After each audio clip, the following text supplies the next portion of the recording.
Hello everybody, welcome to the United Stand. I'm Mark Goldbridge and this is your latest Manchester United news. And wow, I tell you what, have we got some big topics for you tonight. CUNHA deal done, apparently, according to multiple sources who are not Fabrizio Romano. So we'll talk about that. Also, Amorim was going to walk after the Brighton loss.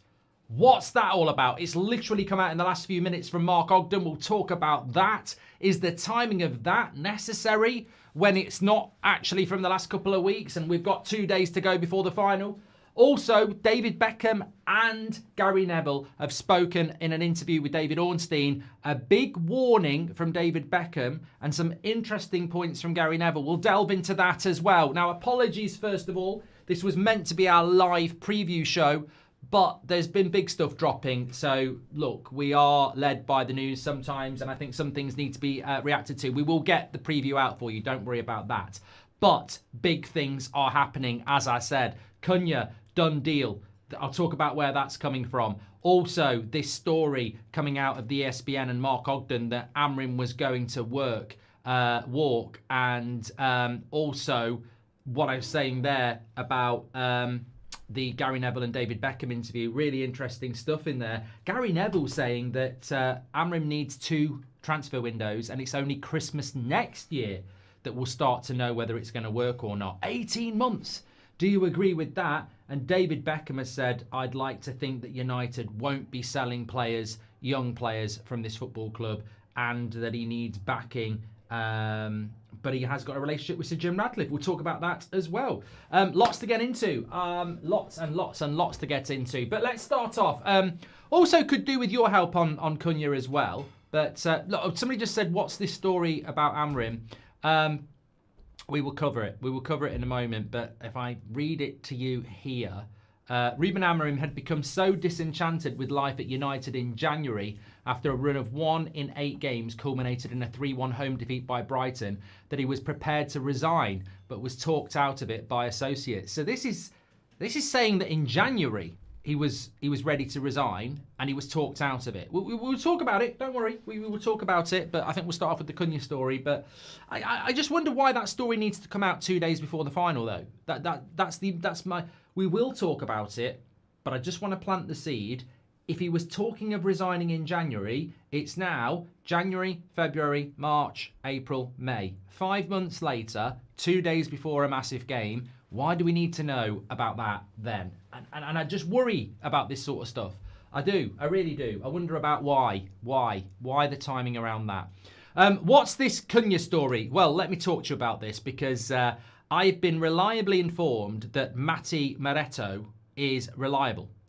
So at Matti Maretto has reported that CUNHA to Manchester United is only a matter of time. This has also been reported by Rudy Galletti that CUNHA is set to become a new Man United player, done deal. Total agreement reached with the entourage on personal terms, only paperwork left. So look, I know we spoke about this morning.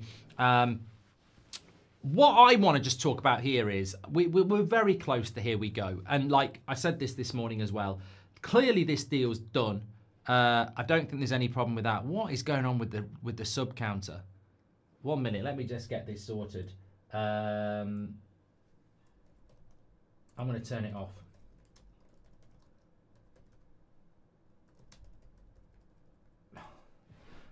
Yeah, what's that all about? It's broke. It's probably YouTube causing it. Subscriber and off. Hopefully it'll go off. There we go. Sorted.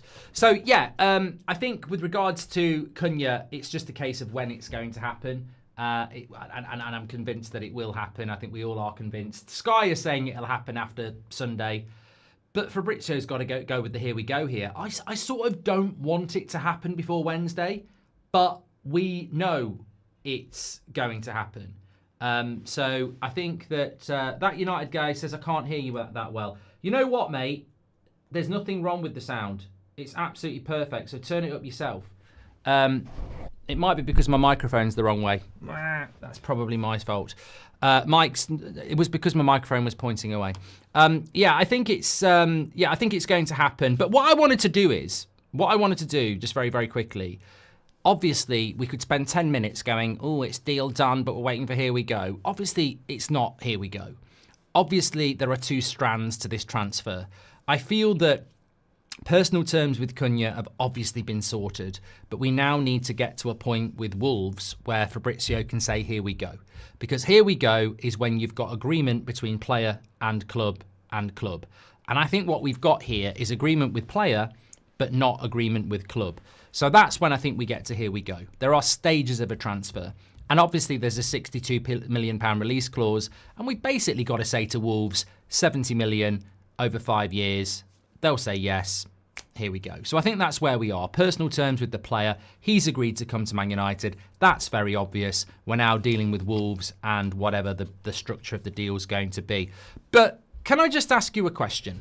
If you were going to compare, if you were asking me, if I had the keys to the stats, and you wanted to know what would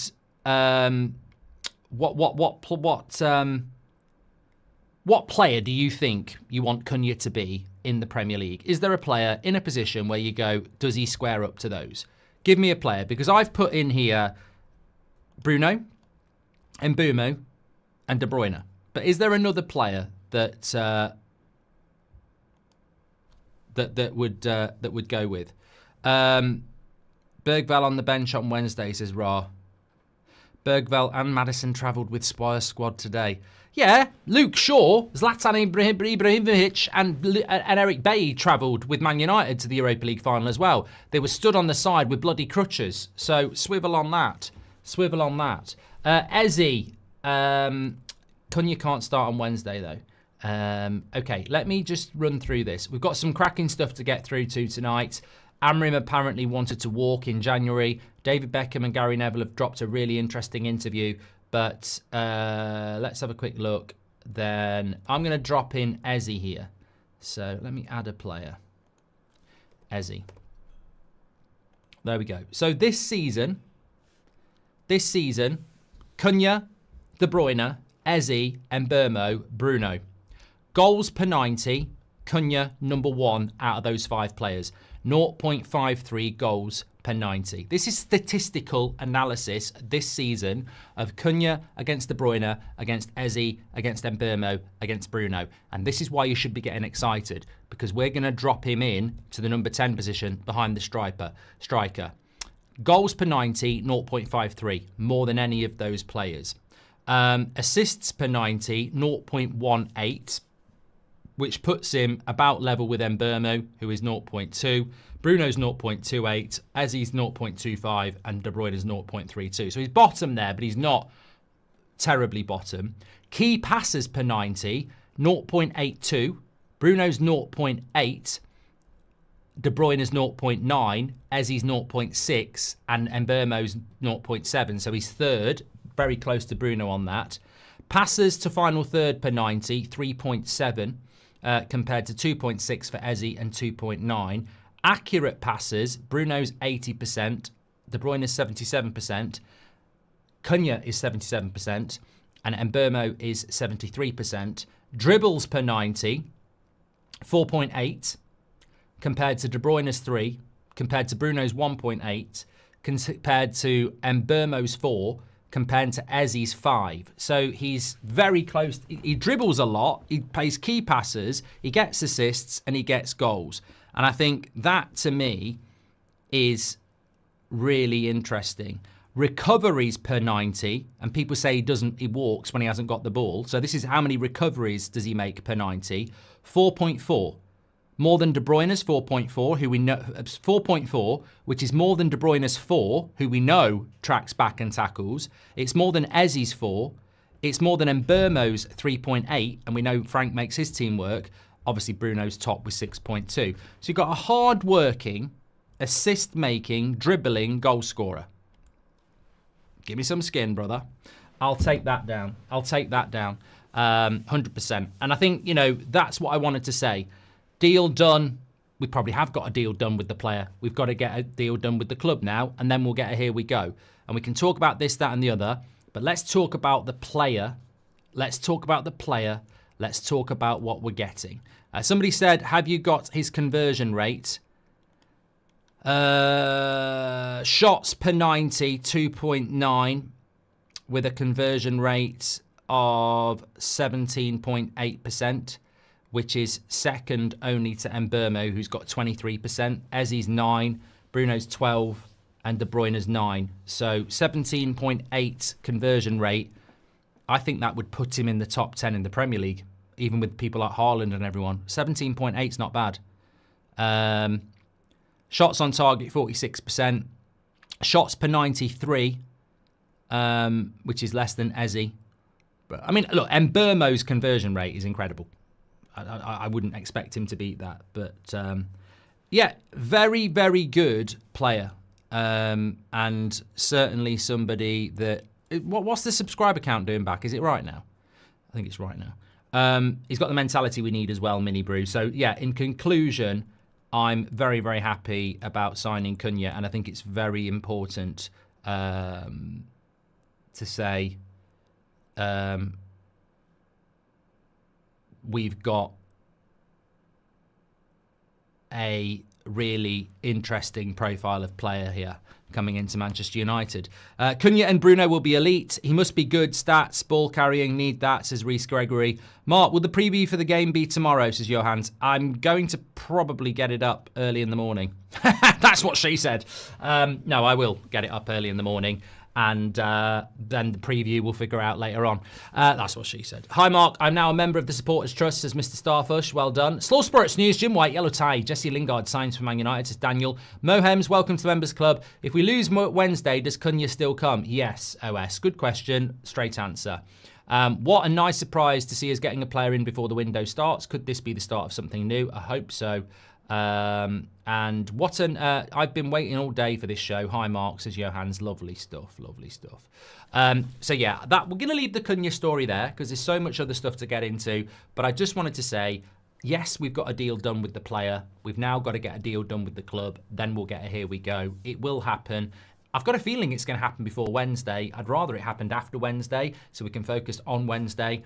But yeah, it's going to happen. And I just wanted to focus in on that, comparing him to other players who've had a good season.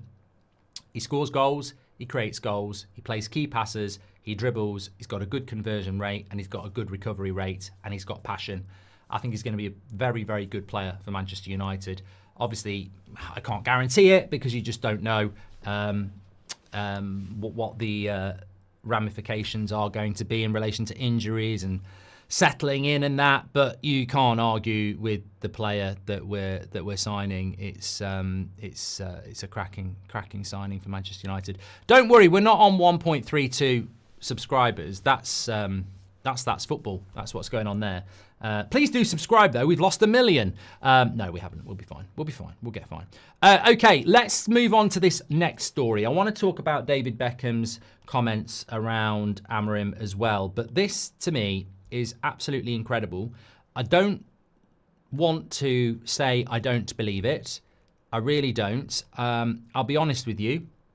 I have heard rumours about Amorim for a few months, but as somebody who backs Amorim, I wouldn't want to do this even if I got the story, and I didn't get the story. But this is what's come out from ESPN, that Ruben Amorim was prepared to resign in January after a bad run of games, but got talked out of it by associates. It's come in from Mark Ogden, ESPN. Mark Ogden's been reporting about Manchester United for years. We've had him on this channel. He's been on national TV, radio, so it's not like some... I'm not saying it's David Ornstein, but it's a different type of journalism. David Ornstein's very good on the transfers, as is Fabrizio. You've then got a collection of journalists who work around Man United, like Rob Dawson, as I said, Mark Ogden, Chris Wheeler, these sort of people. They've been around United for a very long time.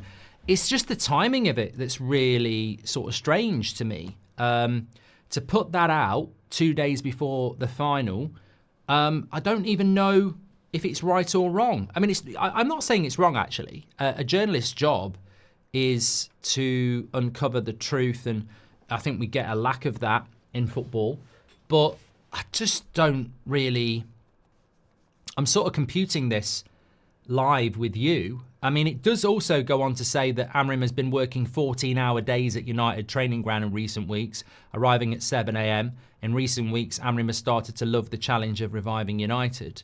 I mean, it's so interesting that we've basically got a manager that was so unhappy that he was apparently going to resign, and now he's found his mojo and determination. It just what it shows to me, if you take it on face value, is exactly what many of us have defended Amorim for. I just think he was thrown into a ridiculous situation. You know, you're at Sporting, you build something, you're basically wanted by Man City as Pep's replacement. Man United swoop in and say, we want you at Man United, look at this great project. You take the job, you come in, and then you're sat watching the team get beat week after week after week, unable to turn the tide. It must be quite demoralising. And there has been rumours about Amorim's, and you can sort of see it in his press conferences. He's a different type of manager to many that we've had who toe the party line and pretend everything's okay. He has been very honest.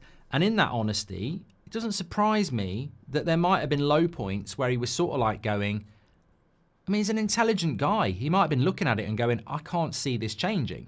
The fact that he can see it changing now is to our betterment, and it gives us hope. But I don't know. I just don't know about the timing of it 2 days before a final. I think it's, if I'm being completely honest here, I think it's disruptive is the word. Because why didn't it come out in January, February, March, April? Why does it come out 2 days before a final? Has that been sat on purpose? Or is it who's given that story to Mark Ogden is what I'm saying? Has he had it for months and kept it back till now? Or has somebody given it him in the last few hours? Is it a fake story? Look, Man United aren't going to come out and confirm it. But there has been talk recently of Man United wanting to back Amorim, but they're a little bit concerned about some of the stuff he's been saying. And he has dropped hints in previous press conferences as well that he won't be the guy here to see this project through if he keeps losing games.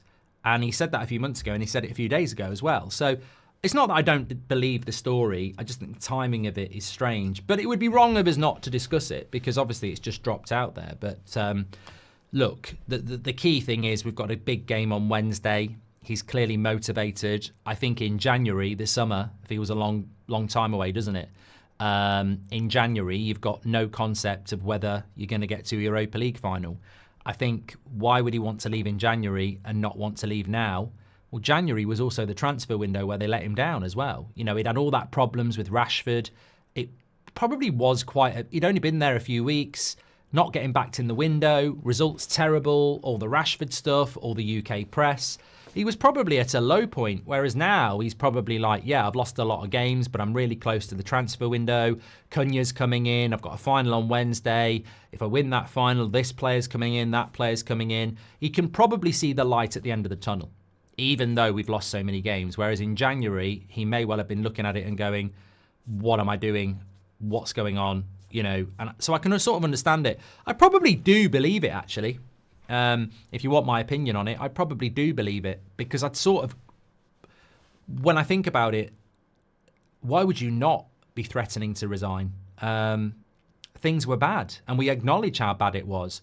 So I think it probably is true, but I don't see the value in it 2 days before the final. I just hope that we can all acknowledge that you can understand it and move on. It's obvious it's harder than what he expected. Credit to him for sticking around. Let's back our manager. I believe he can turn it around if backed, says B16. And John, how you doing, John? The hoodie is ready to go on Wednesday, John. And hopefully it will be delivered tomorrow. My £150 bottle of Malbec. I tweeted about it this morning, and I actually got a reply from somebody going, man of the people. Fair play to the people who replied and went, maybe if you watched the content, you'd know why he's got a bottle of £150 wine. Not because he's a snob showing off, but because you lot actually started giving a load of comments super chats for it. So sort of driven by that to use that for the bottle of wine. I mean, I'm looking forward to tasting it. Got my straw ready, but it will be here tomorrow, so I'll show it off. My bottle of Danny Melbeck. Hi, Mark. It was my birthday on the 17th. I'm back and grateful for this community and excited for the final. Please wear the sweater. Oh, it's on, John. Don't worry about that. Totally. M. Parker says, after only 2 months, our facilities must be dog shit. I'm proud new papa. I love you, Miss Ruka, says Yomi. Congratulations to you both. Great news. And at least he's honest. Hopefully he turns it around, says Sully. And like I said, mate, anything to cause an upset, says Slow Sports News. And that United guy says, it's a shame that 2 days before the final, there is news about Amorim was considering to leave in January. The media could have done it after the final. Kashif says, why are United not signing Gyökeres instead of CUNHA? Both, mate. Both. You go for both, not either or. Totally different positions, totally both needed. Would you sell Delo and play Ahmad right wing back? No, Kenzo. I wouldn't. I think we need somebody with a bit of defensive nous. Scott Hargreaves has been a member for 55 months. Thanks for getting your badge in, Scott. Do you think Mainu also waits for Champions League football to decide whether to sign a new contract, says Marlow? Ooh, that's an interesting take, Marlow. I would hope a 20-year-old who can't even get in the first team at the moment isn't waiting to see if we're in the Champions League before he signs a new contract. I would hope he's more motivated about getting back in the United team and completing his apprenticeship. My 79p can of Iron Brew already in the fridge, says Robert McCormack. Hey, mate, your Iron Brew for 79p may well taste better than that wine. I'm not convinced. I mean, I like a bottle of wine for 10 quid or 15 quid and I enjoy it. If it's 150 quid, let's just say that first sip is probably worth tuning in for anyway. I mean, I'm sure you'll all be here for the final, but I can't tell you how good that first taste better be. We'll see.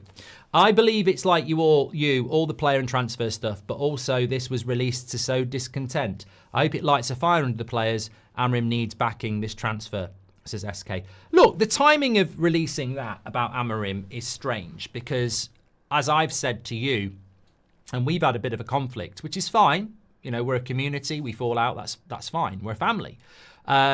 But I've been saying, and I'm not a voice for you and you're not a voice for me. We've all got opinions. I mean, I was talking about something on That's Football earlier and the comments are exactly what I thought they would be, but people just don't listen to what I was actually saying. But that's football. I've been saying that forget Anana, forget Rasmus, forget Garnacho and any player that you want to sell or any player that you think shit. We can't do any of those things before Wednesday. We need those players that we have to perform, and we have a responsibility, in my mind, to back those players. And I think, in fairness, post-Friday night, literally from Saturday morning, most fans have got on board with that and gone, you know what, this is personal. This is for me. I want to win. I want these players to deliver. I'm going to back them. Unfortunately, the media aren't fans, and that article about Amorim is disruptive, but to be honest with you, I don't care because I look at that story and I go, I will not be moved. As Danny from the script once sang, I'm the man who can't be moved because, did he sing that in Dublin? I think he did, yeah. I'm the man who can't be moved because I actually agree with Amorim threatening to resign in January because the club didn't back him.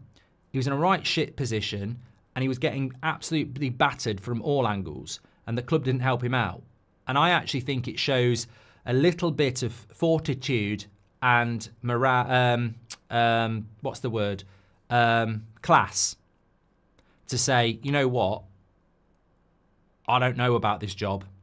I'm not just going to stay here and take the money. I don't know about this job. He'd be walking away from so much money if he threatened to resign. That shows a level of class. And how many times over the years have we said Ten Hag should walk, Ollie should walk? And if he's threatened to walk, to me, that shows a level of class. That shows that he actually cares about bad results. That shows he actually sees how badly the club is run. So I actually respect the fact that he was threatening to walk. I don't think there's a United fan out there that's going to go, oh, this is disruptive before a cup final. If anything, it galvanises my support for a manager I already support because I respect him. I respect the fact that he may well have gone, you know what, this is not the job I thought it was going to be. I'm not enjoying it. It's a mess. I'm going to resign. You can keep your money. I respect that. And people say, well, it's a quitter.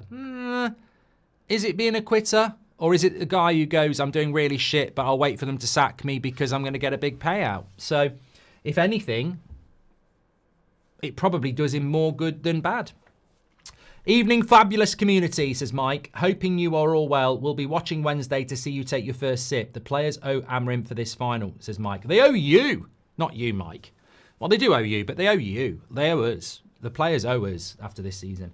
Neil Phoenix, welcome for the Members Club. Thanks for getting your badge in. What's your opinion? Just to let you know, it's going to be a very busy live chat on Wednesday, so it's only going to be a members section. So if you've got a badge, you'll be allowed in. If you haven't got a badge, I'm afraid we're just going to keep it to members on Wednesday. So it'll only be badges in the live chat. We're turning it on to members.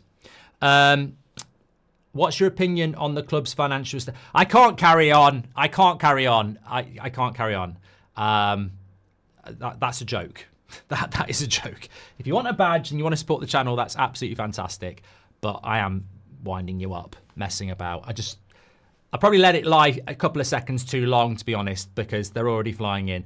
No, it will be open as normal. We'll probably have to put slow mode on, to be honest. But I wouldn't want you to miss me tasting a £150 bottle of wine. I want to see what your comments are. What's your opinion on the club's financial state, says Eureka. Boring, don't want to talk about that. Let's leave that till Thursday. Sean Turner, how are you doing, Sean? He says, all these players waiting for the Champions League before making a decision. Let's be honest, we get in the Champions League, we've got zero chance of winning it, so what's the big deal if we're in it? Money. It's all about money, Sean, isn't it? Shout out to the Black Sheep pub in Philly. United HQ, says Mohim. Shout out.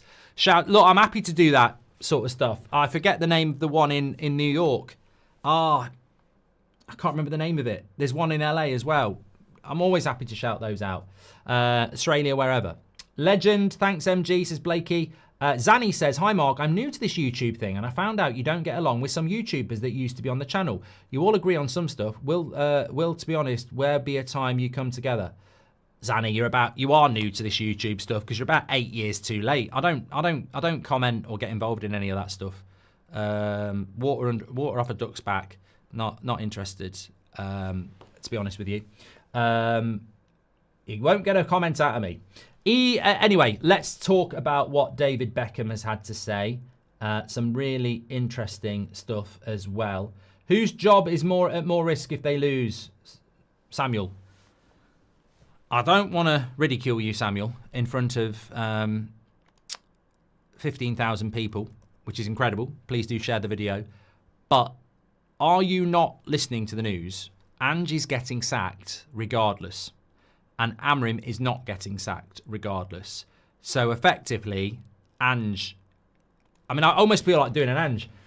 At the end of the day, mate, Samuel, you're taking the fucking piss, Of course I'm going to get the sack, Whose job is more at risk? Definitely that. Alonso, welcome to the Members Club. Okay, let's talk about what David Beckham and Gary Neville have had to say, because this is some really interesting, juicy stuff coming in here. So, should we start off with Beckham? I actually am going to start off with Neville, even though Beckham's better than him, in every possible way. No, I'm only joking. Well, so Gary Neville was asked about, as part of this, I don't know what this interview is about, probably because they've just bought into Salford, I suppose. It might be something to do with that. But he said that, this is what Gary Neville had to say anyway, because they were talking about Beckham and he's a fellow director at Salford City. They were talking together. They were obviously asked about Manchester United. This is what he had to say. There's no doubt that in the first 12 months of Sir Jim Ratcliffe's ownership, there are 2 or 3 things he would have done differently. The reality is it's such a big club, there's such a lot to do, and there was so much wrong with it when he came in. I think he's got to be given some time to be able to develop a successful football club again. It hasn't been successful at the levels United would want, winning Premier League titles and Champions Leagues for 10 years. So it's a transition period where the new ownership are building new foundations. I disagree with this, Gary, though, and this is why it's frustrating at times as fans that you get spoken to with no right to reply, because it's just noise. And actually, we live in a world now where, opinions should be scrutinised when they are big opinions.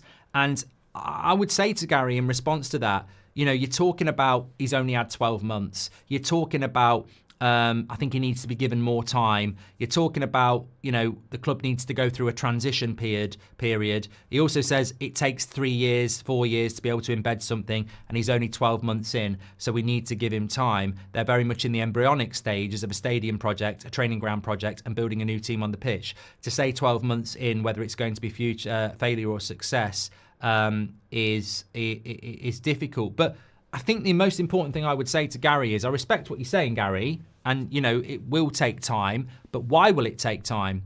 Is there no acknowledgement that this is not what Man United fans wanted? This transition period project, 5 years, whatever, we didn't want this. And you're also missing the fact that he doesn't own the football club. The Glazers do. And it's sort of like, Sir Jim owns the football club. It's going to take him 4 or 5 years to build the stadium, do the regeneration project. You've got to have a transition period.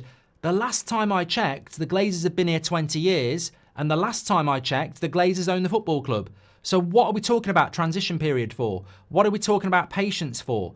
This is a Glazer-owned football club, not Sir Jim Ratcliffe. He owns 28% and he's in charge of the football side of things. Unless there's something we don't know about, that's the story. So why are we talking about transition periods? Why are we talking about giving him time? Nobody voted for this. Nobody wanted this. Even the people that wanted Sir Jim Ratcliffe wanted him to own it outright without the debt and get to work. And what we've actually got is you've got to give him time. So we've got to give the Glazers time. We've got to give the Glazers more time to do what they've already done in the last 20 years. And I think this is what I mean.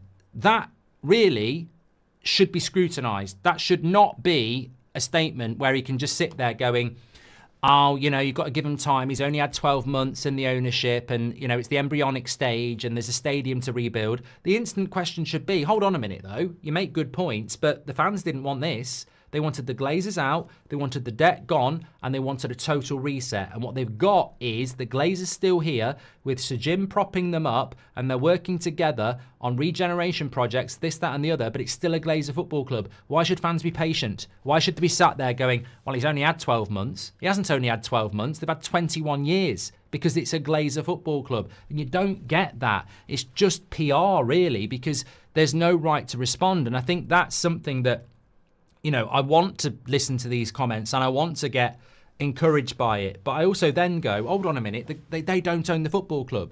He goes on to say there's 2 or 3 things that have not gone very well and been quite unpopular, but there are also massive changes that needed to occur. When you're going into a club that has basically sustained failure for 10 years and has recruited badly, you're going to upset things along the way. You might make some decisions that ultimately are with a blunt tool, but the reality is change was required. It definitely was required. Again, only in the confined parameters of the ones they're working in. Sacking people because you haven't got any money so you can raise some money to buy players. I understand that, but that wasn't what fans wanted either. We wanted new ownership, no debt, where people can bring their own money in. We didn't want Glazers still here, debt still here, and Sir Jim Ratcliffe basically cutting to the bone with austerity, trying to find money. This is not what we voted for. And again, I'd say, hold on a minute, why is this acceptable? Why are we meant to sit there and go, this is fine? Still a Glazer football club, still in debt, with Sir Jim Ratcliffe cutting to the bone, austerity, no money going in. It's I don't know. I don't think it was required in that sense. He also goes on to say that there has been a lot of instability off the pitch in respect of the non-playing staff, and there's been a lot of instability on the pitch with the changes of managers and changes to the squad. That has got to stop at some point, and they've got to embed in Ruben's team and let them develop. I agree with this. I mean, we've moved on to from Gary Neville talking about Ineos to Ruben Amorim. He said, I think this time next year we'll know a lot. And this is what I wanted to ask you lot. He says, I think this time next year we'll know a lot more when we see whether Ruben can build a successful team. Christmas next year we'll know a lot more because I think Ruben needs to get that second transfer window. So what Gary is saying is that this time next year we'll know a lot more, but I think Christmas after that is really when you should be looking at the situation because he definitely needs the second window. That's 18 months away. 18 months away is when Gary is saying we'll start to see the story. I actually agree with him, by the way. I do agree with this. We've got to stop sacking managers, and rebuilds when you're in the sewer do take 18 months, 2 years. I agree with him. Mar says I kind of agree with him. I do agree with him. But you know what? We've already got a percentage of our fan base Amorim out. They ain't going to give anybody 18 months. So that's my concern. When Gary says, this time next year we'll know more, he needs a second transfer window, and it's, Christmas of next year where the big picture will start to develop. That's just not going to happen, is it? That's not going to happen. Also, what I would say about that is, again, a research point. Amorim's contract's basically up at the end of next season. It's not. It's up in 2 years' time. But as we all know, nobody goes into their last year of their contract. So Man United would have to give him a new contract in 12 months to stop him going into his final year. So that sort of doesn't go hand in hand with a second transfer window. I think they're going to judge him over the summer and next season, really. If I'm being completely honest. Tobias, I'll come on to what Beckham's had to say as well. Tobias, welcome to the Members Club. Thank you very much. Emily Derry says, let's not forget, Gary has a vested interest in an EOS project doing well. Of course, he's going to try and put forward excuses. Emily, I just want to apologise for being so bloody stupid. You're absolutely... I know this. You know I know this. Why have I not thought that? You're absolutely spot on. Of course, he's part of the regeneration project with the Glazers and Ineos, isn't he? Of course. You're absolutely spot on. But I liked what you said about Amorim. I just don't know whether you're going to get that level of time. Ineos don't need a transition, says Mike. The Glazers are the problem. Ineos chose to get into bed with them. How come you're so early? Are you doing the Liverpool game, says JM? No, I'm not doing the Liverpool game. I forgot that they were even playing. We're just doing a slightly longer show. We'll probably be going live till about 8:30 because there's a lot to go through. We were meant to be doing a preview. Don't worry, I'm not making love to my chair. I'm stretching my back, which no one wants to see. So the chair is just sort of covering it.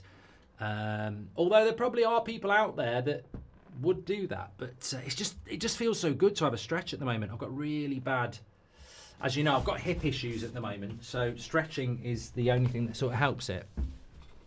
Comic, thanks for being a member for 20 months. Any truth in TalkSport Gyökeres story, Joel?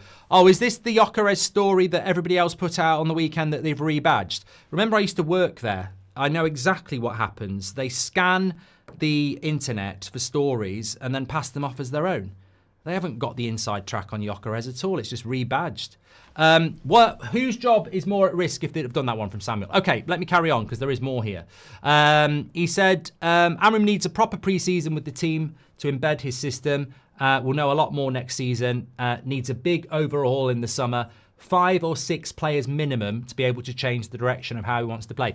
Actually, here you go. Do you agree with Gary Neville here? He says 5 or 6 players minimum to be able to change the direction of how Amorim wants to play. Completely agree. Said this morning, funnily enough. Literally said this morning. That is scary. I mean, look, I think I'm joking. But I did say it this morning. I said 5 or 6 players is exactly what Amorim needs this summer, and they need to fit his system. So Gary agrees. We do agree on some things. And he says they need at least 2 forwards, a central midfielder, definitely 2 wing-backs, and another centre-back. They need 6 players minimum. I disagree. I think he's got it wrong. I don't disagree with what he's saying, but I think he's got it wrong. He's saying 2 forwards, centre midfielder, 2 wing-backs, and a centre-back. 2 forwards, centre midfielder, centre-back, goalkeeper, right wing-back, I would say.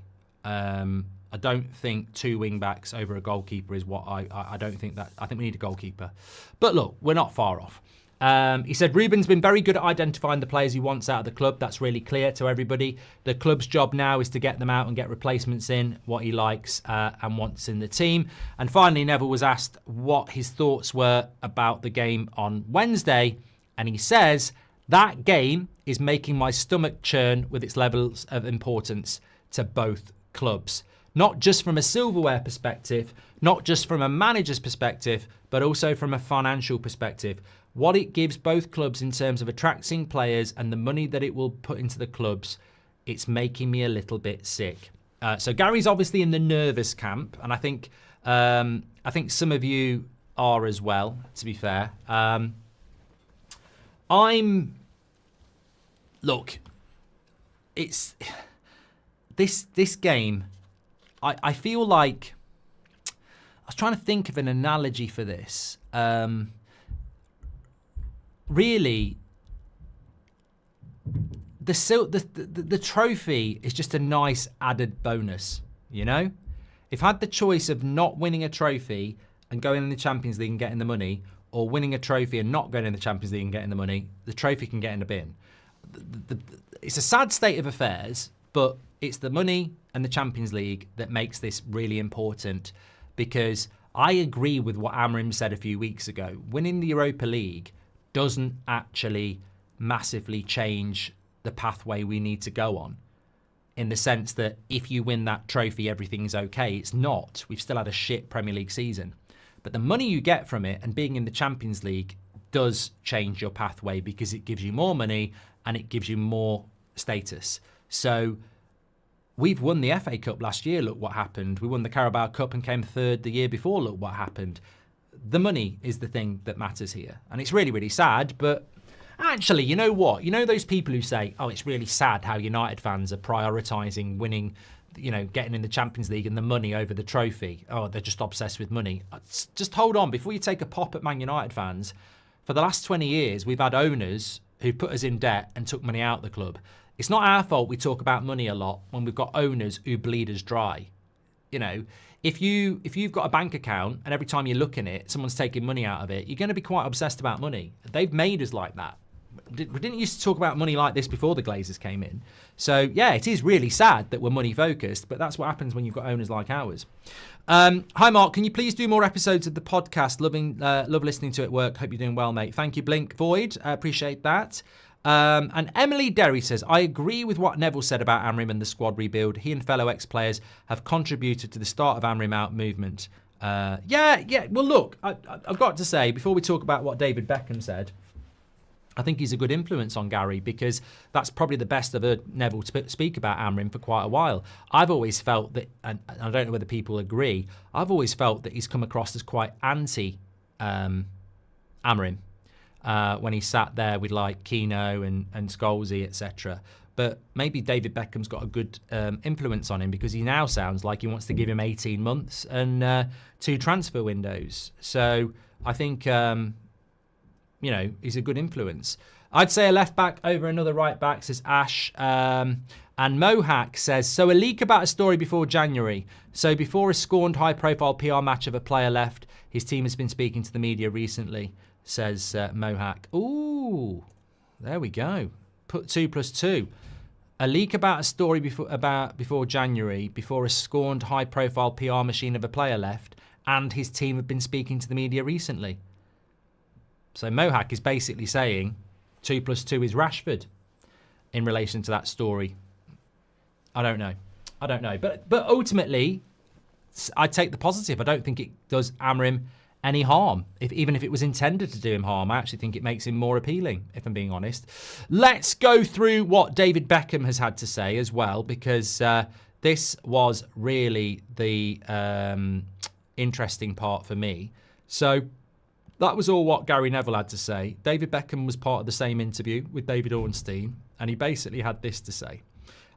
It's not been a great season, and I think that's being kind.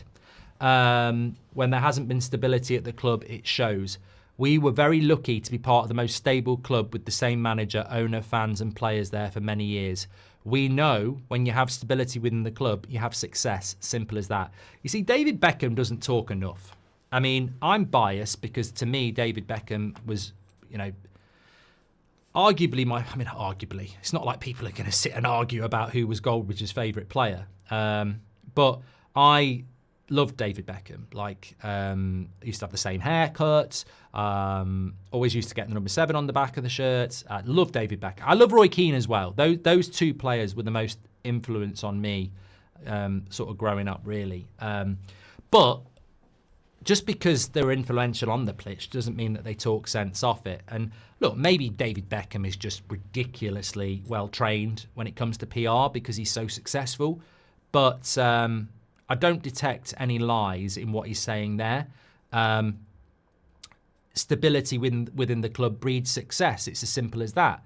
How many times have you said that over the years as part of this community? How can we ever be successful when the club is run like it is?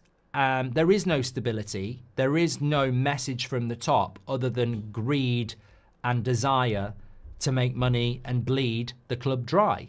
That's not stability. So I think, many of you have said this, and David Beckham is right. When there's stability within the club, you have success. We have no stability. We've had no stability, and we've got no stability now. So it's not an excuse, but it's an explanation. He says, I believe that we have a very good manager now in Ruben Amorim, and I believe that we have a lot of people who are trying to bring stability around the club. What our fans care about most, though, is what happens on the field. And what is happening on the field, people are not liking. Our fans are not liking. But the one thing is our supporters turn up week after week. There are 74,000 fans in the stadium no matter what. No matter how we're playing or who we're playing. The manager knows that. The manager understands that. It's why I like Amorim, and I think he has got a real opportunity here. He's a young manager with success already under his belt and great experience for his age. So I will think he will make changes that he needs to make. He goes on to say that I think Amorim definitely needs to be backed in bringing in players he wants, but I actually don't know how possible it is. I don't speak to Jim that often, only from time to time. I mean, that's interesting, isn't it? David Beckham's basically saying, look, Amorim needs funds, but I don't know whether he's going to get those funds. And that's quite a scary thing, really. And I'm not, look, obviously he speaks to Sir Jim. He says it's not very often. I don't think Sir Jim Radcliffe's using David Beckham, because I actually think the Qatari bid was going to use David Beckham, if I remember correctly. That was the rumour anyway. But it's interesting, isn't it? Because I sit here, you sit there, and you say, we don't know how much money we've got to spend in the summer, and we don't. And you've got a legend like David Beckham saying exactly the same. Amorim clearly needs to be backed, but I don't know whether he will be. And that's scary, because every manager, from Sir Alex Ferguson to Jose Mourinho to Eric Ten Hag, they did all get backed at the start. And we must remember that Ruben Amorim is at the start. Every manager that's been here in the last 10 years has had a few hundred million, and we don't even know if Amorim will get that. So it is intriguing to see that everybody knows that we need a lot of money spending on that team. You will get the people out there who just want to stir up trouble by going, oh, what, more money? But it's an irrelevance. It's an absolute irrelevance. It's like being hungry and then somebody going, well, you're not having any food because he's had loads. Well, I haven't. Well, he has. Well, I'm hungry. Well, don't care. He's had loads. And that's a stupid logic. Like, Ruben Amorim probably needs more money than the previous ones to put right the mistakes of the past. But you still get people going, what, more money? What more money? Amorim's not had any money. We've made mistakes with players and managers in the past. If anything, we need more money to be spent, and we don't know whether he's going to get it. Beckham owns and founded Inter Miami, probably knows a thing or two about building a club from scratch, says Emily Derry. Mikhail says, I saw rumours that United want to rival Arsenal in signing Gyökeres. I think this is good because of Gyökeres and Amorim's relationship. Thoughts, says Mikhail. I mean, we have spoken about it a lot, but you sort of nailed it, yeah, hopefully. But no Europa League win, no Gyökeres anyway. So we've got to get through Wednesday first. Your favourite player is Rashford. Let's argue, says Ash. I mean, he was one of my favourite players at one time, him and Martial. I think 3 strong-willed players would change us, says Keel. And I think CUNHA is one of them, Keel. I don't know whether you agree. Can you, thank you very much to Blink Void as well. Anyway, there are more comments here from David Beckham. I was just catching up on some of yours. He says, Ruben needs to be backed as a manager to bring in his team and his philosophy. He's trying that already, but I think once he brings in his team and his players, then you'll see something different. I completely agree about this. This is exactly why many of us fight against the Amorim out crowd and the press and the system twats, because Beckham's absolutely right. As soon as we see Amorim with his players and his system, we'll see a change, which is basically translated to pre-season and a transfer window. He said, I'd like to think you wouldn't have to sell your captain, Bruno, to make money. He's been exceptional. We've all been critical at times of some United players, but when we needed someone to step up, he has done it. I wonder, I'll tell you what, I'd love to... At that point, Goldbridge enters the room and says, David, can you repeat that again, please, while staring at Neville? David repeats it. I'd like to think you wouldn't sell your captain, Bruno. He's been exceptional. We've all been critical of him at times, and United players, but when we needed someone to step up, he has done it. Goldbridge looks at Neville and says, would you now like to apologise for what you said at Anfield a couple of years ago when you said he was trying to sub himself off? I still think he should apologise for that. I've had to apologise for stuff. Anyway, I move on. I also hate, says David Beckham, the idea of any young player who has grown up at United leaving the club. We shouldn't be selling players purely for financial reasons. It's like a bloody echo chamber. This is exactly what I was saying in January, and many of you agreed with me. This is music to my ears. I love it when legends of the club actually speak the way I want them to speak. And that doesn't mean they shouldn't. They should do. But it's exactly what I said about Garnacho. Exactly what I said. I hate the prospect of selling players for financial reasons, who are young players who haven't completed their journey. I completely agree with David Beckham here. He said, it should be that what we are doing on the field, and if they're not performing, there's always a chance that you get rid of players. We all know that. If I wasn't performing on the pitch, it didn't matter what I'd done in the past or what I was going to do in the future. There was a good chance that I was either going to get left on the bench or I was going to get sold. But I'd like to think that Manchester United don't sell players that have grown up at the club, understand and love the club. I don't want to see players leave Man United if they care about United like I do. The ironic thing is we did sell David Beckham and he did care about the club, but that was on Sir Alex, as we know. That's a story for another time. He said, a lot of managers have come in and said that, but I think you just have to look back at one of the greatest managers to ever lead Manchester United and one of the greatest managers in football. The manager, Sir Alex, always knew when to change and when to adapt. He always knew he had another option to change the system, to change the players, to bring in the new talent. He was the best at it. So if he can do it, then at some point I'm sure Ruben sees there's an opportunity to change the system or change the way he plays. Maybe he'll have to do it. But I like the fact that he's like, no, I'm going to stick with my system, and that's what I respect about him. He was also asked, David Beckham was also asked about Sir Jim Ratcliffe, and he said, look, I know Jim has come in and made some big decisions. Maybe people have been upset by that, and fans have been upset by some of the decisions. I can only speak of when Jim first came in, and I liked the fact that he was a fan. I liked the fact that he came from Manchester.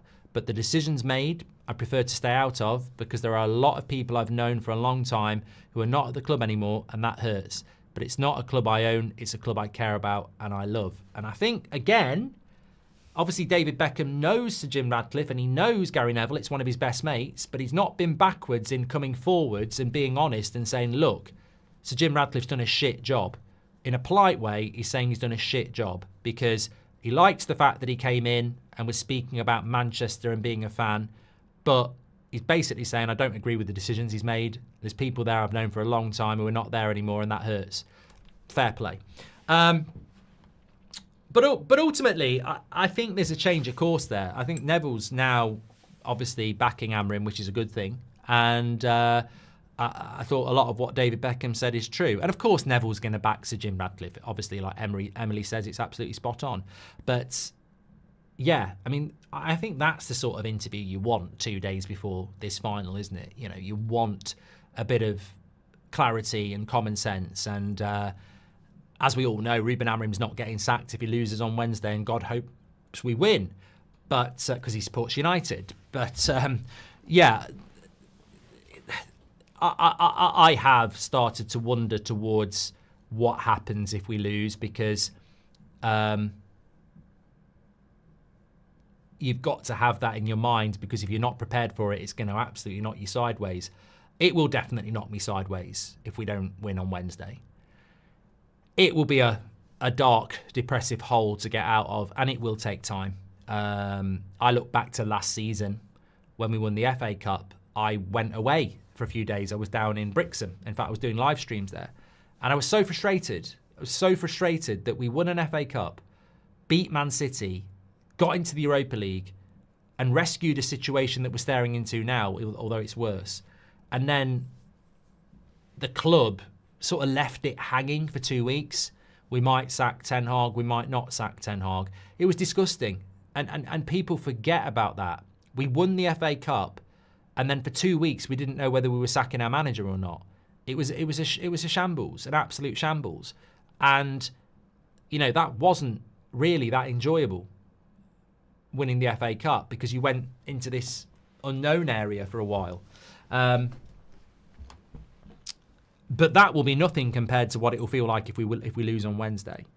There'll be a lot of questions about Manchester United, certainly. He's a wonderful human being, cheating on his spouse, says Lisa Reynolds. I don't know who we're talking about here. Oh, talking about David Beckham. Look, Lisa, at the end of the day, he's a legend of Manchester United for what he did on the pitch. What he does off the pitch is none of my business. And, you know, I think, unfortunately, we do live in a world where people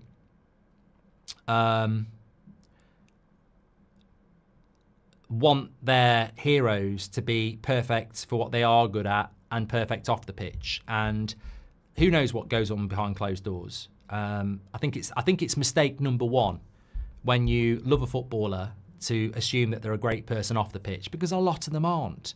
So, you know, if he did have an affair or whatever, he's not the only person to do it, is he? People are human and they make mistakes, says Rob. Exactly. Who are we to judge? I judge Beckham for what he does on the football pitch, and I judge Beckham for what he says about Man United. I don't judge him for what he puts on his sandwich or what he puts in his bed. Saw rumours. As long as it's legal, it's okay. Mikel says, I saw rumours that United want to rival Arsenal in signing Gyökeres. I think this is good because of Gyökeres and Amorim's relationship. We've done that from Mikel as well. Purple says, so is CUNHA coming to United? I wasn't here earlier. Yeah, I mean, yes, he is. I mean, just go back and watch the start of the video. He will be coming to Manchester United. Of course he will. It's absolutely going to be nailed on. It's just a case of when it gets announced. And I think that, you know what? I'm probably getting more tired than I normally do because of the anxiousness around Wednesday. I know what it's like when you're waiting for a here we go. And I don't want to be waiting for a here we go. I'd rather Fabrizio said, I'm not going to announce it until after the final just to let Man United fans focus on this. I know we did the whole announce players before games in the past, but not this one. Not this one. I think we just need to be 100% focused on this. And even the players seeing CUNHA, here we go, could be a distraction. We know how distracted these players can get. So I'd rather that just got parked, but I have a feeling that it could actually happen before, which is, you know, in a way it's brilliant because I'm very excited to have that player come to Manchester United. But in another way, I just want to focus on this. Fade says, if players like CUNHA are accepting to join based on what they're hearing about the project, then you'd like to think Ineos have big plans this summer. Should we lay back and believe in them? No. Well, no, do what you want, Fade. But respect is earned, not predicted. They've made a shit show of this club in the last 18 months. They've delivered Man United's worst ever Premier League season while sacking half of our workforce and a list of other things as well. I'm not going to lay back and go, oh, let's see what they do now. They have to earn it back now. It's as simple as that. Respect is earned, not given. So they've behaved amateurish. Their decision-making has been appalling. And if we win the Europa League, it's got nothing to do with them. It's got absolutely nothing to do with them. Look at Lyon. What's that? What's coming back from 4-2 down to beat Lyon in 10 minutes got to do with Sir Jim Radcliffe or the Glazers? That's just got to do with a little bit of luck and inner strength and the manager and the players. No, they've got to do a hell of a lot more to be given another chance. They've got to earn it. We got to win the Europa, but for me, the goalkeeper situation is eating me up at the moment. What do you think, says SK?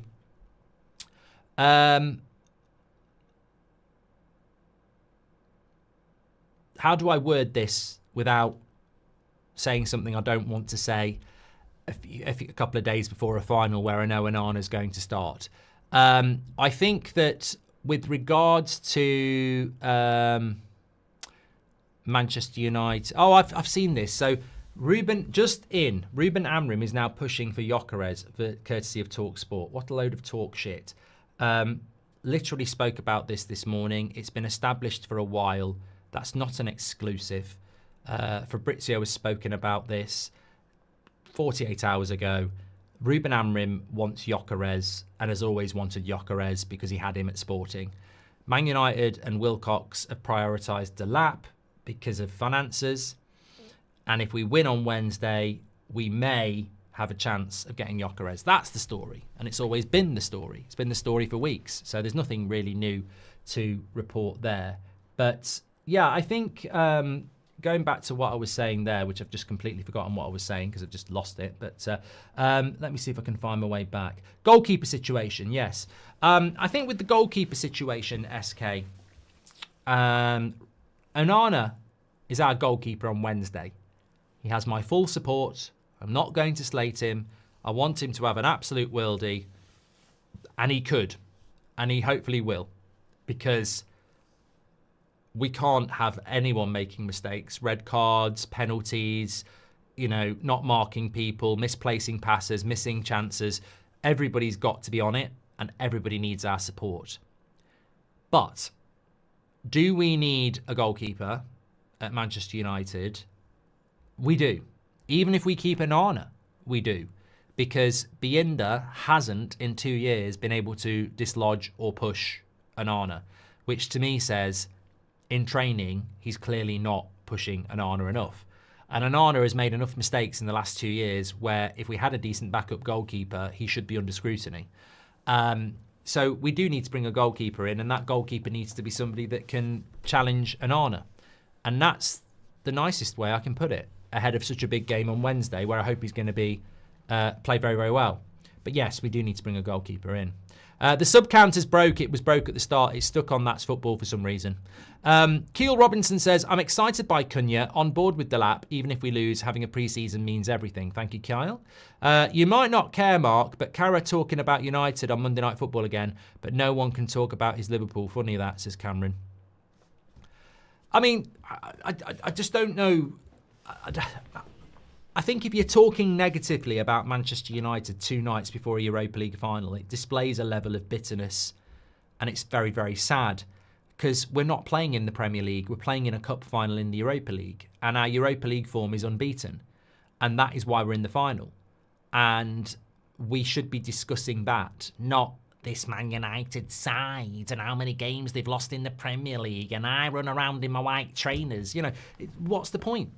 What's the point? I heard him talk about CUNHA and saying he'd be perfect for Man United. Of course he would. But look, the Premier League's been a bloody disaster. But when are we just gonna shut up? Like, the Premier League's a disaster. Slow sports news. The Europa League is a lifeline, and we should be talking about that.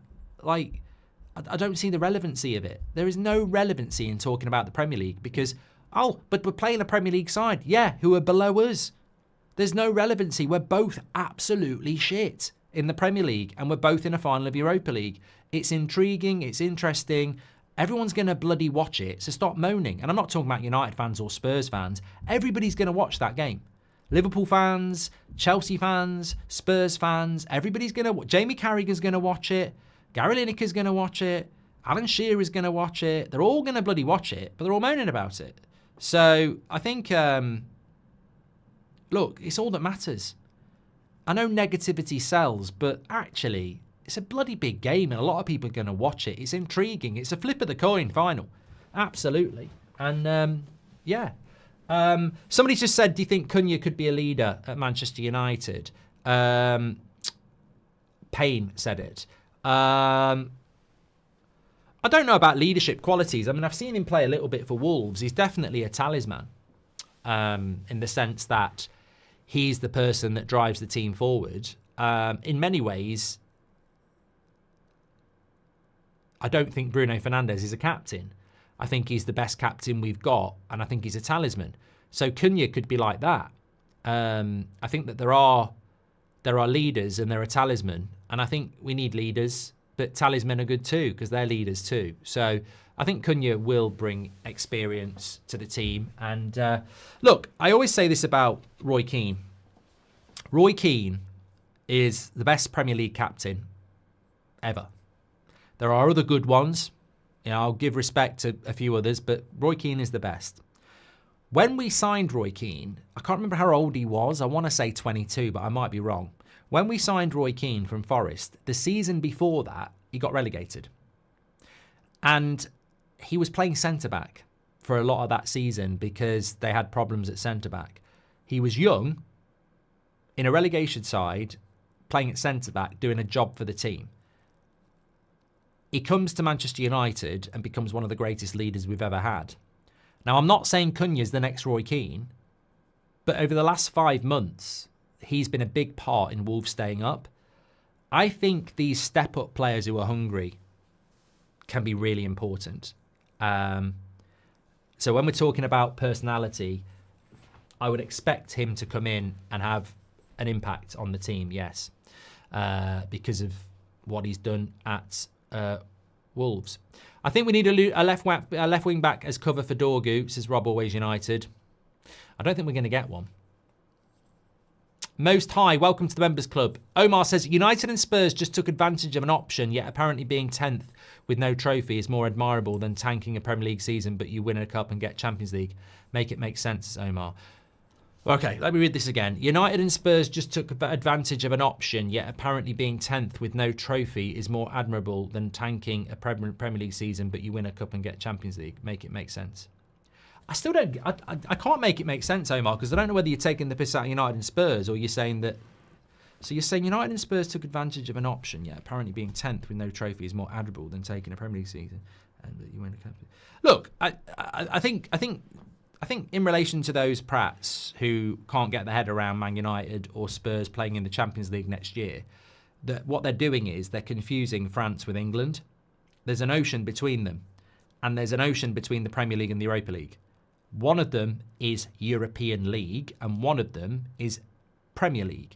They are not the same thing. They are different tournaments. At the start of the season, you can win the FA Cup and get relegated. Wigan did it. You can win the Europa League and be in the relegation zone. So they're different tournaments. And people are talking about morally or make it make sense or whatever, but it makes total sense. It makes total sense. All it is bitterness. You've got people saying Brighton deserve to be in the Champions League more than Spurs and Man United. Do they? Do they really? Did they win the FA Cup and qualify for the Europa League? Did they finish in the top 5 and qualify for the Europa League like Spurs did? No. So they don't deserve to be in the Champions League, did they? Because they didn't qualify for a tournament that lets you in the Champions League. So maybe Brighton, although they're going to finish above Man United and Spurs, maybe they should fucking qualify for the Europa League and then win it. And then they will deserve to be in the Champions League because it's a pathway that's always been there. I'm excited about CUNHA. That means we don't have to see Rasmus anymore, says Faisal. Well, no, that doesn't actually mean anything of the sort because I would really hope that CUNHA is going to play behind whoever the striker is. I'm saying I'd rather be in a cup final than being 10th. I thought you were, Omar, and I completely agree with you, yes. Alonso says, this team needs to have that siege mentality going to this game. Everyone for each other. Cheers, says Alonso. Cheers, Alonso. Grant says, we should use our cash this summer and purchase a striker and a midfielder. Pay off as many players as possible, then play the youth. They can't be worse. This is an amazing plan, Grant. An amazing plan. Desiree, hope you're doing well, says CUNHA, Gyökeres, Edison, Robinson and Mallow. Gusto as left wing back and right back would be a good transfer window. We're not going to get Gusto though, are we? Most High, welcome to the Members Club. Yeah, we're not going to get Gusto. I don't think we're going to get Robinson either. Edison, Gyökeres and CUNHA I hope we could do. Can't wait to see CUNHA in a United shirt, says Dylan Hardman. Hope you're doing well, Dylan. Back again.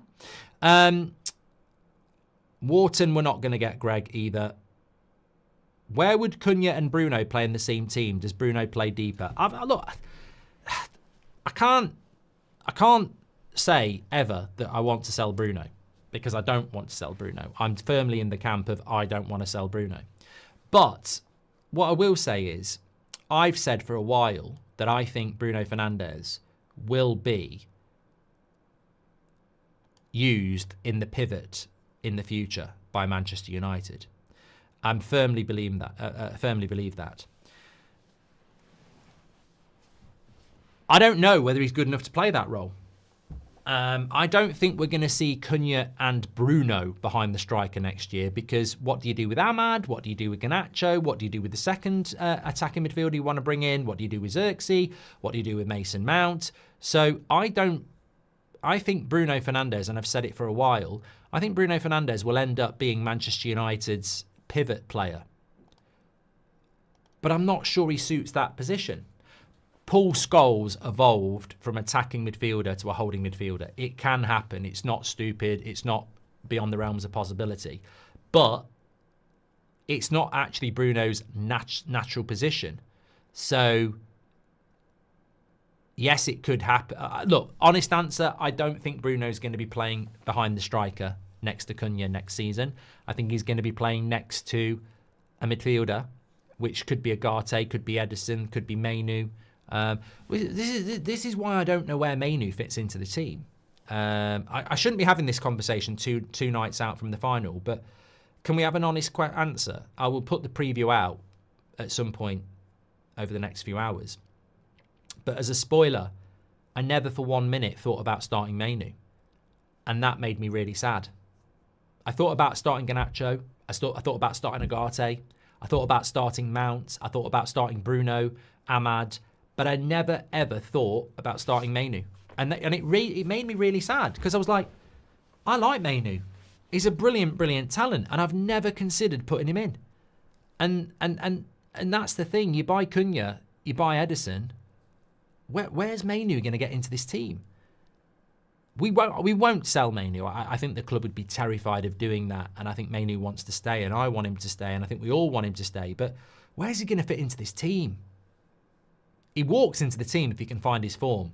But at the moment, you know, you're never going to be able to play CUNHA, Ahmad, Bruno, Mainu. There's not enough defensive support there. So if we're keeping Mainu, I saw a really good comment the other day, and I'll bring it in.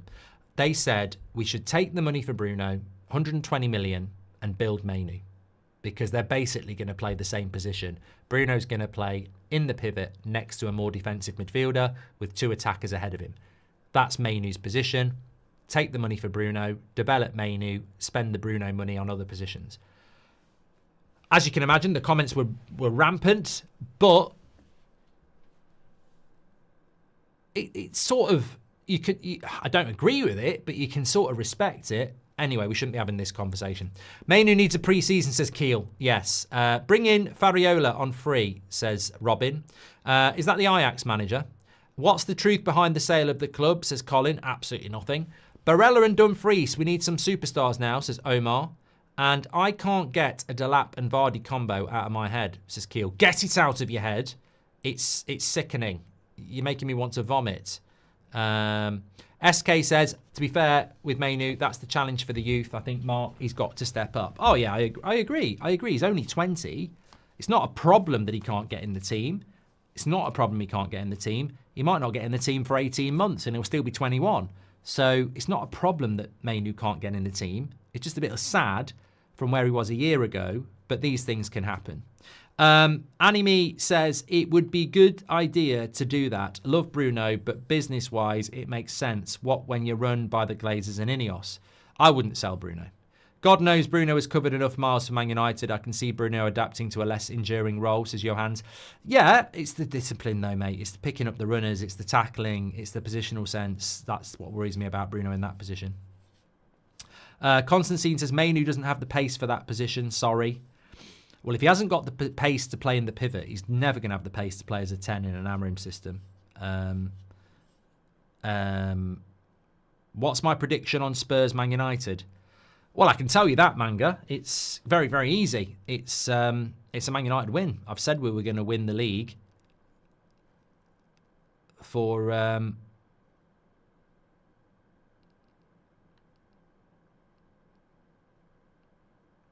since August, since January. I've said we were going to win it. I have got a quote from Amorim actually. I don't know whether you're going to like this. Well, you should like it. It's not bad. He's not resigned. Here it is. Okay. We need to prepare for the final. Try to win a trophy this season and prepare for the next one. We know we're in a season where we've struggled a lot. That is in the past. We need to look at the present and prepare for the final. Yeah, it's all or nothing, isn't it? It's time to deliver. Finish the job, Manchester United. Literally 48 hours. 48 hours, we will be 12 minutes in to one of the biggest games we've had in absolutely years. So yeah, it's definitely it's coming, isn't it? I mean, look, I'm relaxed. I don't know how everybody else feels. I think people think I'm lying, but I think some of you have been watching the show long enough to know my personality around football, and I've always been like this before the United stand, and I'll always be like it afterwards. I don't get nervous about going to Anfield. I don't get nervous about playing Man City. I'd rather play Man City, Liverpool, Arsenal on rotation than play Southampton, Ipswich.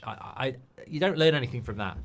You're expected to beat Southampton and Ipswich, but when you play the Liverpools, the Man Cities, and the Arsenals, that's where you get the real test.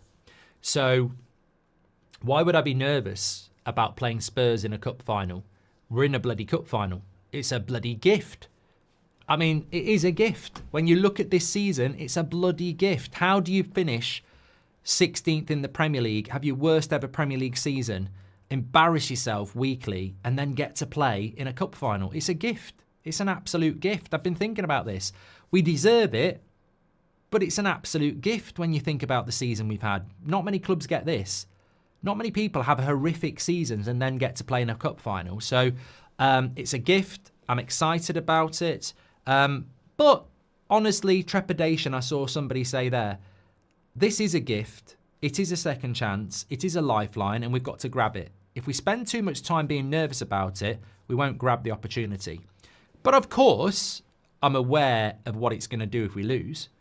You have to, I was watching that Warrior film the other day with Tom Hardy in it. And he's the underdog in a fight. It's not Tom Hardy, it's Joel Edgerton who's the underdog in the fight. And he's getting battered. And his trainer says, he just shouts across and says, this is about your house. This is about your life. This is about your family. And it snaps something in him. And he's sort of like, I can't lose this. And that's what we need from United. Warriors on Wednesday. Don't get yourself sent off. But we do need that mentality of, we need to understand what the jeopardy is. We need to understand that we're on the brink. We need to understand that if we lose this game, we've fucked it up. The second chance that many think we don't deserve, we messed it up. So I'm fully aware of the trauma of what comes if we lose this game on Thursday. But I'll deal with that if and when it happens. We've got to look at the positives. We've got to be confident, and we've got to go into this game understanding that this is an opportunity we can't waste. It would be criminal to waste this opportunity. We have to win this game. The winner takes it all, the loser standing small, as ABBA once sang. And it really is. It excites me. These sort of things excite me. They do, because I just think, what? I'd love to be playing in that game. I'd absolutely love it. I mean, I'd love to play for Man United. I'd love to play professional football, but I'd be excited to play in that game. The opportunity to walk off that pitch and, what it's going to feel like. We win that game, you're not going to have people slagging off an individual performance. It will just be an absolute buzz, and we have to take the opportunity. We do, absolutely. I understand why Gary Neville and some people are saying it's making them feel a bit sick, but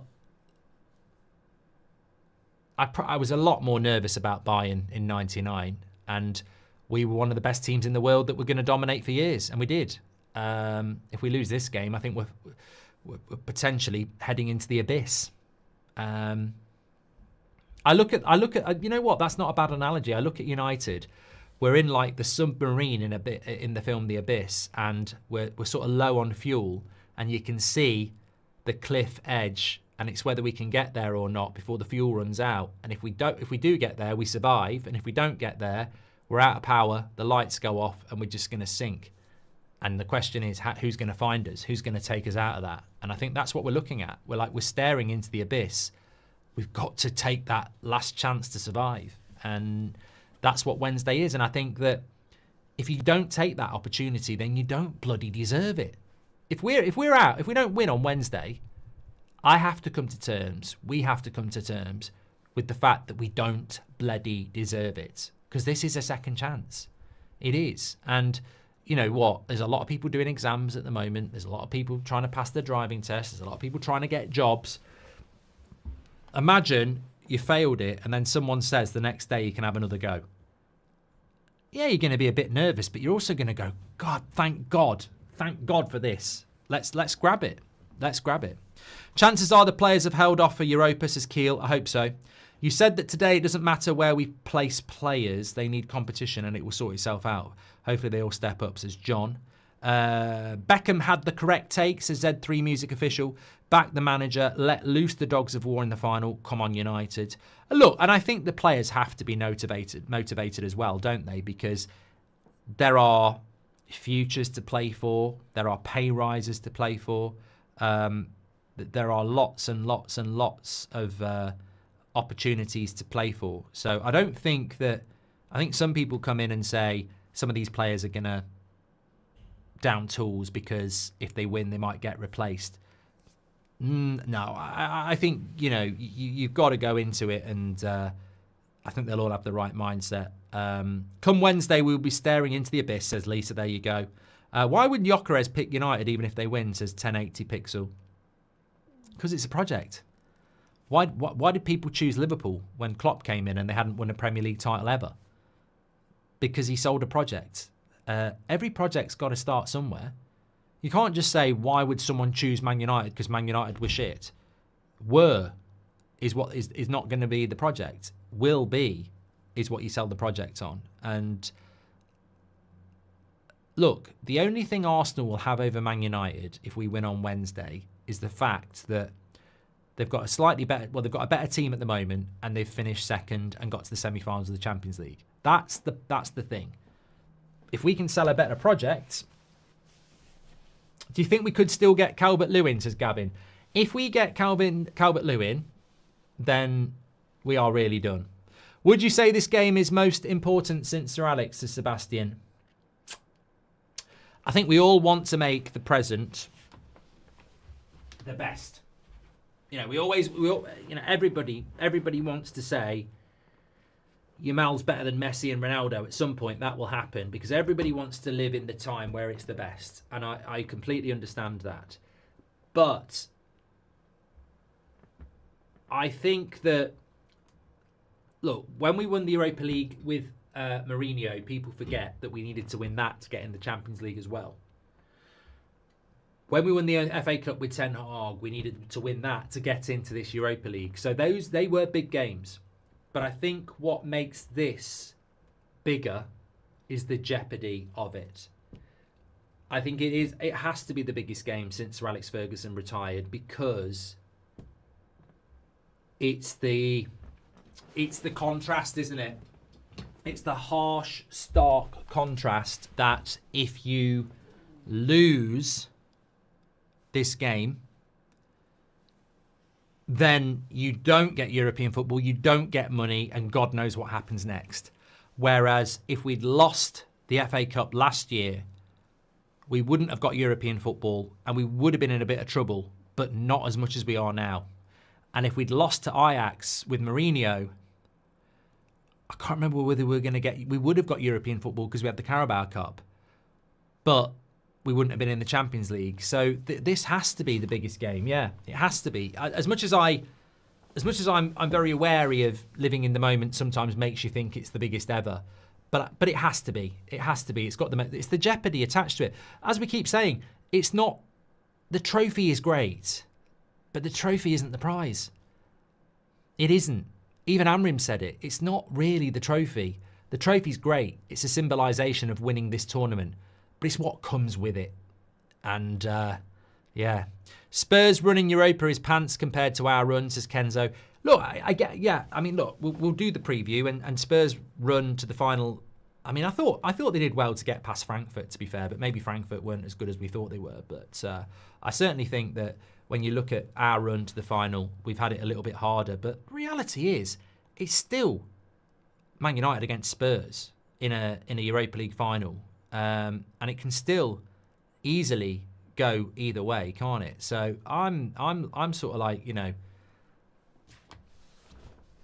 yeah, I don't think this game's going to be close. I really don't. Not unless it's going to be 3-3, you score, we score. I don't think it's going to be close. Spurs have scored so many goals in the Premier League, and they've conceded so many goals in the Premier League. I can't see a 0-0. I'd be stunned. I'd be disappointed. I can't see a 1-1. I think there will be goals. I just hope we pass. I know we're going to create opportunities. I just hope we bloody pass. I'd love to see Ahmad have the opportunity to shoot from 30 yards and then slip it into Bruno who just passes it in the bottom corner. I want to see sweaty goals, you know.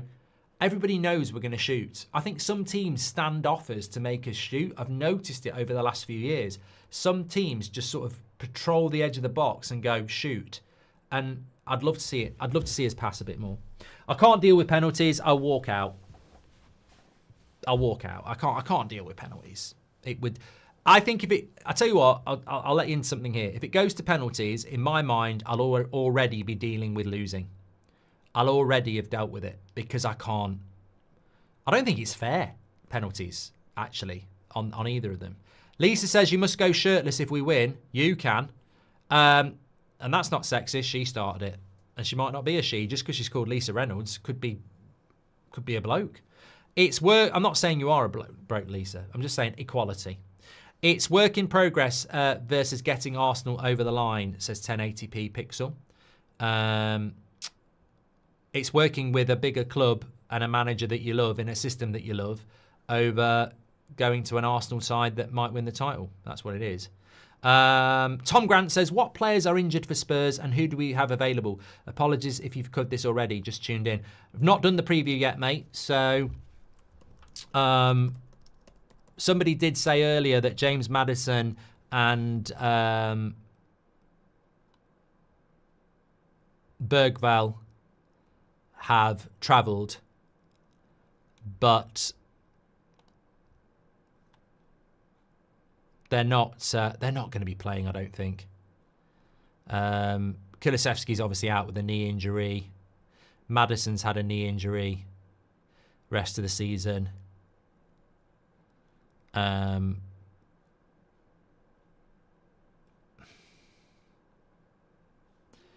Yeah.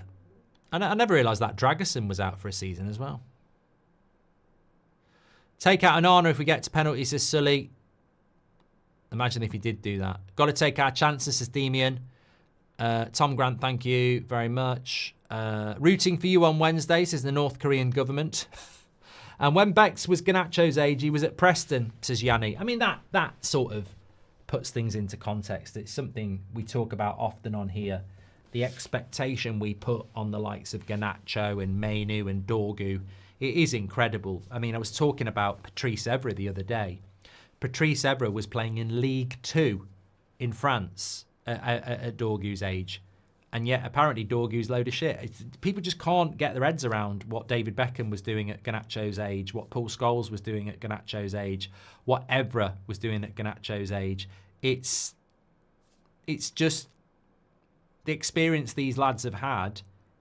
They can be really good players if we give them the right nurturing.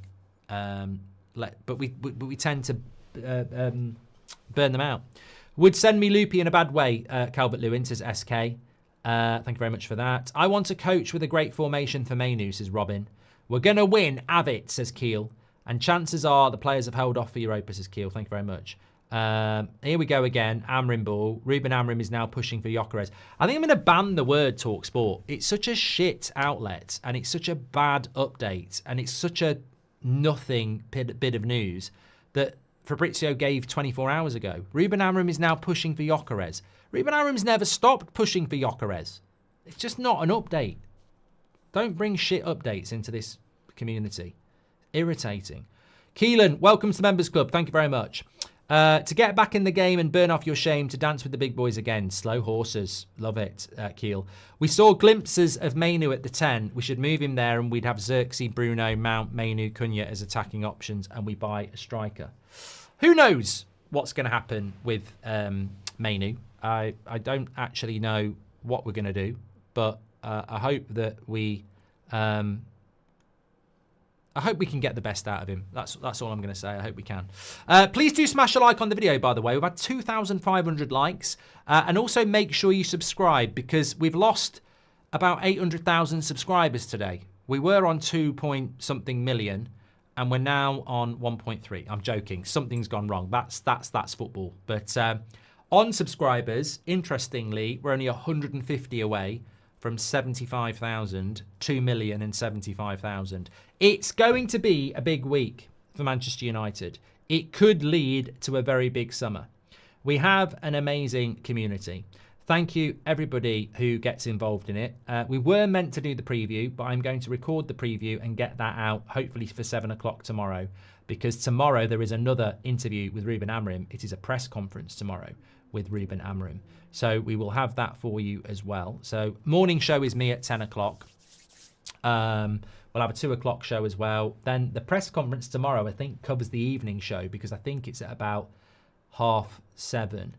Did you see the story about Amorim thinking about walking out in January? Yes, we've done it, Thomas. We've done it already. It was about 20 minutes into the show. Goldio says, a quote from Jose about Ashford springs to mind. He said, it doesn't matter if you're young, you're experienced, if you've played a few seasons. Garnacho is at that stage now. We should expect more, in my opinion, says Goldio. And in my opinion, Goldio, David Beckham was at Preston North End at 20. So if Garnacho at 20 has done what he's done, why would you give up on him when over the next 2 years he could go up a level again? I think it's way too soon to be writing players off, in my opinion.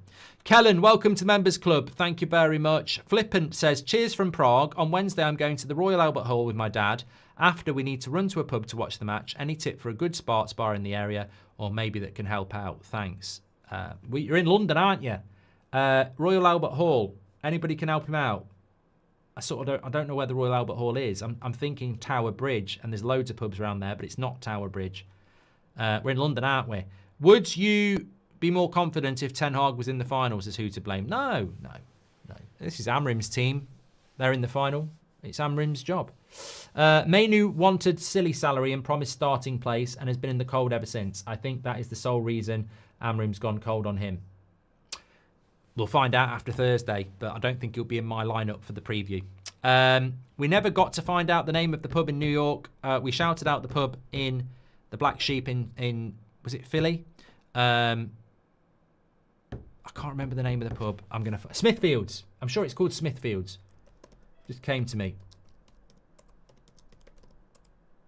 New York, Smithfields pub. I'm a genius. Smithfield Hall. Smithfield Hall, that's it. Big shout out. Man United pub. New York Reds. Get in. It's all there. It's all up there. Royal Albert Hall is across the street from Hyde Park, which is also massive. Massive. Have some manners, you're too cheeky today, Joe. Mate, I thought that was quite mild for me. And that was quite a mild show for me. Remember on Wednesday, it's members only, so get your badge. I'm joking. It's a joke. It's a joke. Okay, thanks everyone for tuning in. I'll speak to you all later. We'll get you the preview up in the next few hours. If you're stateside, you're probably going to get it early than everybody else, but we were meant to do it at 7, but we'll see. Apparently, Delap was at Carrington today, says Razza. I very much doubt it. He's still an Ipswich player. Take care, everyone. I'll speak to you all in a bit. Thank you very much for watching.